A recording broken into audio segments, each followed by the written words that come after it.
But the one that you brought up, and this is near and dear to your heart, so I'll let you do the whole setup. And I don't know if you're actually at the event, but there was FinOps X 2025, which is, I guess, a 2-day conference all about FinOps.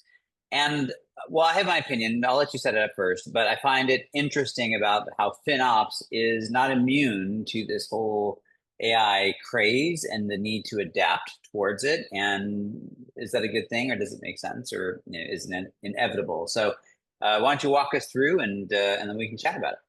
Yeah, first of all, I was at the FinOps X conference last week, and I have to say, just from a personal perspective, FinOps has been a really exciting thing for me to watch because I've been covering technology lifecycle and technology expense management for 17 years, and the vast majority of that time, I've been trying to promote best practices across invoice management, payment management, uh, getting vendor relationships together, contracts, really getting, and as well as technical strategy, and trying to make this all comprehensive and something people can follow along with. I think FinOps has frankly done a fantastic job of structuring this in a way that thousands of cloud practitioners have been able to adopt. So kudos to them on that. Just had to give you your flowers as I am starting to leave the analyst space.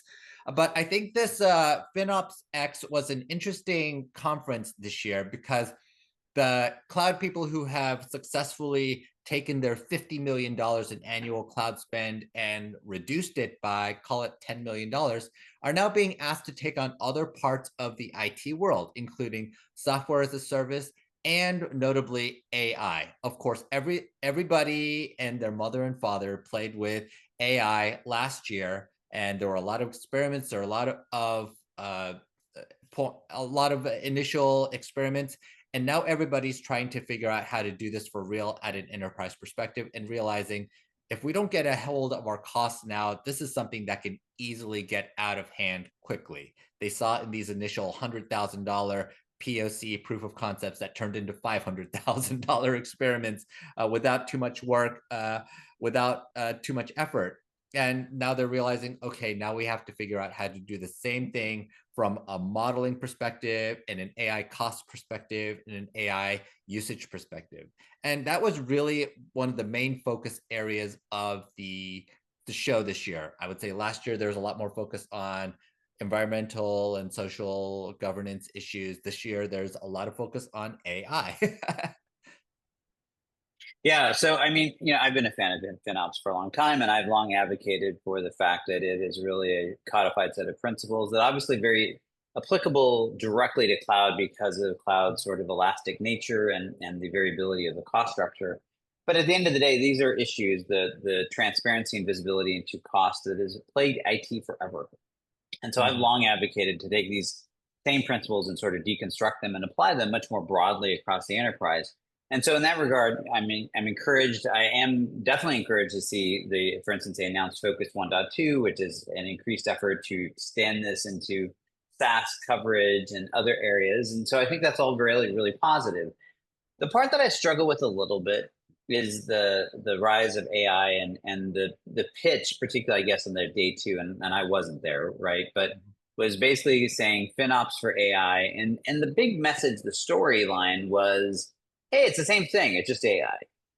And while I think if you're reductive enough, that's probably a true statement in that the fundamental principles of create visibility so that you can see everything with clarity and therefore manage intentfully what your spend is and where you're allocating, and which was the fundamental problem with cloud originally, right? That we just didn't have that visibility. Mhm.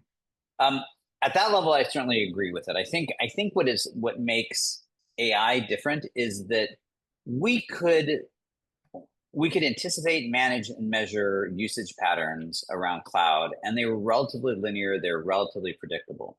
And so it was about discipline. It was about the need to create structure and a managed way of approaching it.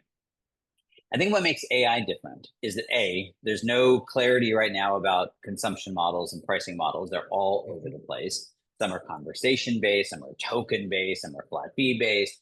So you don't have a universal principle even to apply it to, which you really do with cloud, right? So that's a fundamental difference.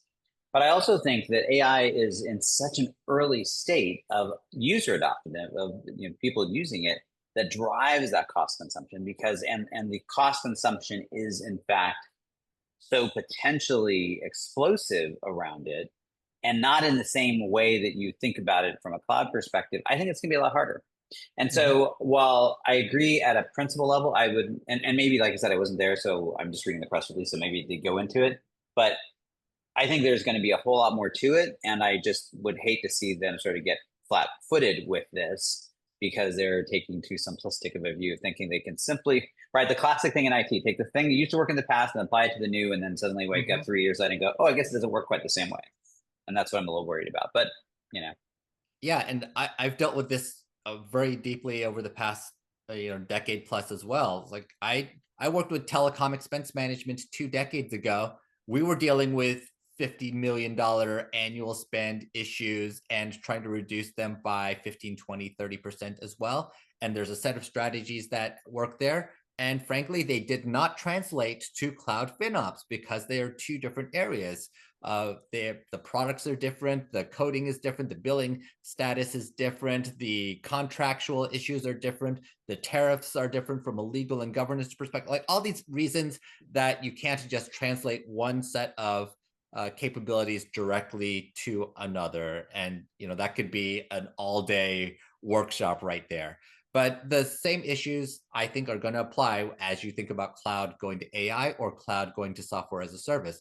Particularly with AI, it is extremely difficult to do any sort of governance on the unit economics of AI. So even something as simple as typing a prompt for an AI request. How many tokens is that? How big is that window? What are my outputs going to be? Am I just going to get a 3-sentence response, or am I going to get 100 PowerPoints and Excel spreadsheets and everything else? Because you can do that now with AI pretty easily with all these newfangled foundation models. That is a trivial thing for many agents and models to do. So you've got to control both the inputs and outputs at a level that we really do not have the governance tools for as of June 2025.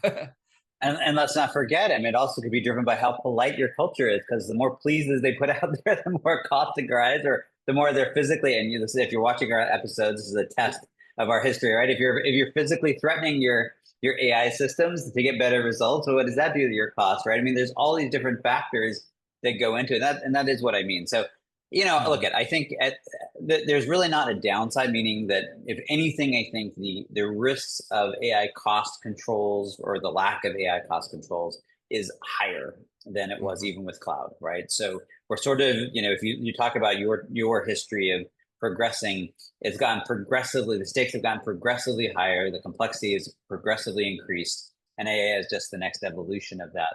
And so, look, I think there's probably nobody better suited to help organizations get there.